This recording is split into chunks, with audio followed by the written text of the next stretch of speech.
حضرت عائشہ صدیقہ رضی اللہ تعالیٰ عنہ فرماتی ہیں میں نے نبی پاک صلی اللہ تعالیٰ علیہ وآلہ وسلم کو مرض وصال تک دیکھا ہے، حضور کے وصال تک، کہ حضور قرآن پاک کی آخری 2 سورتیں پڑھ کے سورت فلق اور ناس اپنے ہاتھوں پہ پھونکتے تھے، پھر جسم پہ ملتے تھے۔ قرآن پاک میں شفا ہے۔ اب تو لوگوں نے دم درود کو اس کو بڑا ہلکا سا کام سمجھ لیا۔ ویسے بھی یہ عاملوں کے ہتھے چڑھ گیا، ملنگوں کے ہتھے چڑھ گیا، کاروبار بن گیا، تجارت بن گئی۔ ورنہ قرآن پاک کی آیات پڑھی جائیں تو حضور نے فرمایا سورہ فاتحہ میں شفا ہے، اس میں کرم ہے۔ یہ چیزیں جو بڑی ہمارے لیے سود مند تھی، فائدہ مند تھی، ہم چھوڑ گئے۔ ایک بڑی خوبصورت حدیث ہے، سنیے گا۔ حضرت ابو سعید خدری رضی اللہ تعالیٰ عنہ حدیث کے راوی ہیں، بخاری میں موجود ہے۔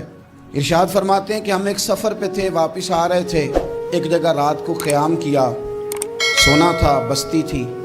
بستی کے لوگوں نے نہ کھانا پوچھا نہ پانی پوچھا، کوئی ضیافت نہیں کی۔ آدھی رات کا وقت آیا تو ایک بندہ دوڑا آیا، کہنے لگا ہمارے سردار کو بچھو نے کاٹ لیا ہے، تم میں سے کوئی بندہ دم درود کر لیتا ہے؟ تو ایک صحابی کہنے لگے کر تو لیتے ہیں، پر تم نے چونکہ ہمیں کھانا پانی تک نہیں پوچھا، تم اگر دم کراؤ گے تو مفت نہیں کریں گے۔ بخاری پڑھ رہا ہوں۔ پیسے لگیں گے، کتنے پیسے؟ بکریوں کا ایک ریوڑ پورا۔ اور بھائی اس سے کوئی بندہ جواز نہ لے کہ پیسہ لینے جائز ہیں، اس سے جواز نہ حاصل کرے۔ آپ بات کو سمجھیں، پس منظر کیا ہے؟ پانی تک نہیں تم نے پوچھا۔ کچھ لوگوں کا علاج ہوتا ہے، انہوں نے کہا پیسے لیں گے، دم کر دیں گے۔ صحابی نے کہا حضرت ابو سعید خدری رضی اللہ تعالیٰ عنہ فرماتے ہیں وہ چونکہ تنگ تھے، بچھو کاٹ گیا، اور سردار کو کہا چل تو صحیح نا۔ وہ صحابی گئے، سورہ فاتحہ پڑھ کے دم کیا، اور حدیث بخاری سے میں آپ کو دکھاؤں گا۔ لوگ کہتے ہیں دم کدھر سے آ گیا؟ بخاری پڑھ رہا ہوں، صحیح بخاری۔ شفا تو اللہ نے دینی ہے نا، رب کریم نے شفا دے دی۔ بکریاں لے لیں، آ گئے جہاں آرام کر رہے تھے اس جگہ۔ صحابہ میں اختلاف ہو گیا، کچھ کہنے لگے بکریاں لینی چاہیے تھی، کچھ کہنے لگے نہیں لینی چاہیے تھی۔